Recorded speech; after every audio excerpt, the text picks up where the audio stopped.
Every single day, you are casting spells. Not with a wand, not in some fantasy world. With your mouth. With the words you choose to say out loud. And if your life isn't where you want it to be right now, I want you to consider this. Your words might be the exact thing keeping you stuck. In this video, I'm going to show you exactly why your speech is the most powerful and most overlooked tool you have for rewriting your identity. In the last few videos, we did the deep root work. We looked at the old identity, the old scripts running in the background of your mind, and we started clearing them out. That was the foundation. But now it's time for the next step in this identity rewrite process. And this step is actually much more practical. It's something you can start noticing today, right now, in your very next conversation. We're talking about your words. What you say, how you talk about yourself, your life, your problems. Because that is where the next layer of transformation lives. Here is what behavioral psychology tells us. And this is not new information, but most people have never actually applied it to their own life.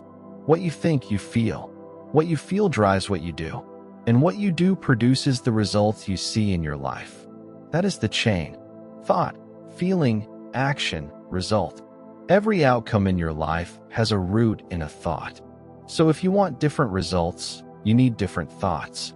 Simple in theory, brutally hard in practice. Because here is the problem. Most people cannot directly observe their own thoughts. Thoughts happen at incredible speed, thousands of them a day, most of them automatic. You are not watching them. They are just running. And feelings? Even harder. If you stop 10 people on the street right now and ask them what they are feeling in this exact moment, 7 or 8 of them could not tell you. Not because they are broken, but because we were never taught to observe our inner world that closely. But here's where it gets interesting. Your speech is different. What you speak out loud is a direct output of your thinking and feeling. It is the bridge between your inner world and your outer world. And unlike your thoughts or your emotions, your speech is easy to catch. You can hear it. Other people can hear it. It is tangible.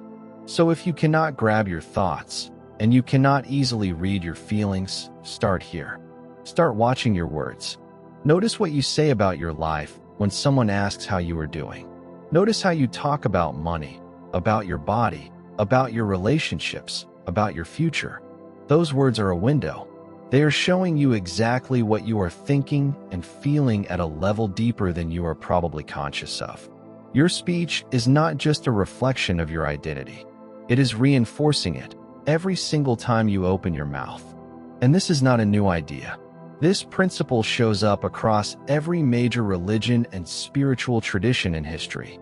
The Bible says it plainly. Death and life are in the power of the tongue. Think about what that means for a second.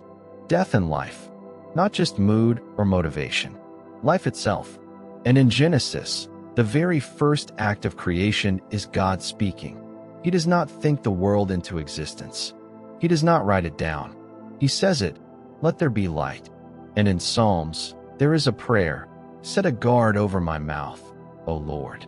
Even in ancient times, people understood that the mouth was something to be watched and protected.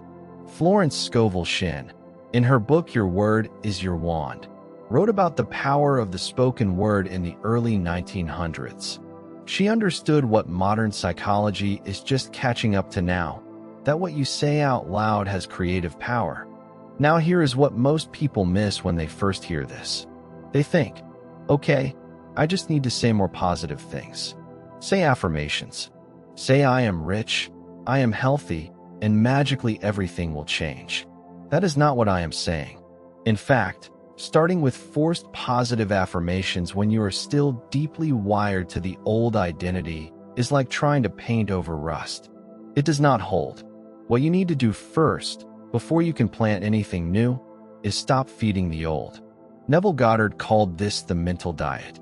And the concept is exactly what it sounds like. A diet, not of food, but of the mental content you consume and produce. And your words are the most visible part of that diet. Right now, most people are in a constant loop of feeding their old identity. They talk about their problems constantly. They complain to their friends. They explain, in detail, why things are not working. They replay the story of everything that went wrong. And here is the thing about that loop. Every time you speak about your problem, you are feeding it energy. You are reinforcing the neural pathway. You are voting again and again for the old version of yourself to stay in charge. Complaining does not just feel bad. It compounds. Every complaint strengthens the belief underneath it. And when you complain to other people, you bring their attention and energy into the problem too. You are not just feeding it. You are amplifying it. So here is your practice for the next 7 days. Watch your words. That is it. Not forcing new ones yet. Just watching. Every time you are about to say something about your life, your problems, your limitations, pause. Notice it. You do not have to be perfect. You just need to become aware. Stop actively feeding the old identity with your speech. When you catch yourself about to complain, see if you can choose silence instead. When you catch yourself about to replay the old story, notice the pull and let it pass without giving it your voice. Your words are your wand. And right now, the practice is to stop using that wand to recreate the life you are trying to leave behind. If you are doing this work alongside me, drop a comment below and tell me, what is the one story or complaint you catch yourself saying most often?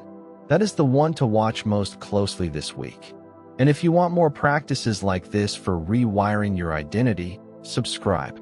I post new videos every week.